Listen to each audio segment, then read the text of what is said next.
Good morning. Americans are increasingly becoming overweight and obese. Are we gaining weight because of the lack of knowledge some of us have about healthy eating habits and exercise regimens? In today's presentation, you will be informed about two of the factors that have contributed to Americans becoming overweight and obese. I will also discuss some of the lifestyle practices that health professionals suggest you incorporate into your daily lives to aid in the prevention of becoming overweight and obese. Now please note that although genetics play a key role in your overall risk of becoming overweight and obese, that today's presentation will only cover those ways that you are in control of. Let's begin. Obesity is the medical condition where too much fatty deposits accumulate into the body to the point that it can negatively impact your health. The MayoClinic.org states that some of the associated medical conditions an individual who is obese may face include diabetes, high blood pressure, and heart disease. Now, being overweight is not the same as being obese. Being overweight is not a medical condition. But being overweight does increase your risk of experiencing some of the medical conditions that I've just listed. We can define being overweight as weighing more than normal for your height, age, and body frame. So now that we've defined what obesity and overweight is, I want to talk about the first factor on the list for today, and that is the American diet. Americans are overeating. Economists calculated the amount of food that Americans were consuming on average annually and found that we were eating about a ton of food each year. Now, I know looking into what we're eating annually can be overwhelming to think about, so let's take a step back and look into what we're eating daily. If you look to my visual aid, you'll see this pie chart, and what this pie chart indicates is that in 2010, the USDA found that on average, Americans were consuming over 2,500 calories a day. So not only were we over-consuming calories by 500 calories each day, because most Americans followed the 2,000 calorie a day guidelines, but we weren't eating healthy food groups daily, because only 8% of our foods were coming from fruits and vegetables, and only 8% of our foods were coming from dairy daily. Fruits and vegetables and dairy should be the second, third, and fourth highest food groups consumed daily.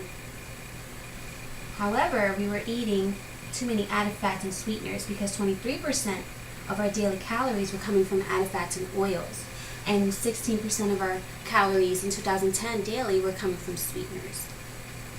If you move on to the bar graph, you'll see that in 2012, the USDA also found that we were consuming too many meats and grains. This is the recommended daily amount, so we bypassed our meats and grains. We were overeating meats by 30% daily, and we were overeating grains by about 20% daily. Again, vegetables, dairies, and fruits were being underconsumed daily by the MyPlate recommendations. The second factor that I wanted to talk about today is our lack of exercise. We are not exercising enough for the amount of food that we're consuming on any given day. There are guidelines for the amount of food that Americans should be getting, and the 2008 Physical Activity Guidelines for Americans states that we should be getting at least 150 minutes of moderate aerobic exercises each week, along with 2 or more days with muscle strengthening exercises.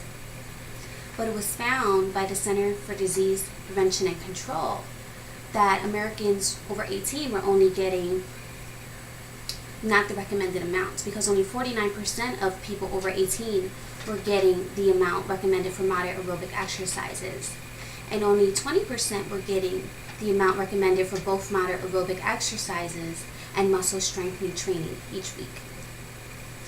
We're also working in sedentary occupations, and what that means is that our jobs are not active, we're not moving for most of the day, and we're sitting too much and not lifting or being active in the job responsibilities that you have, because most of us work on computers or sit at desks for the majority of the day.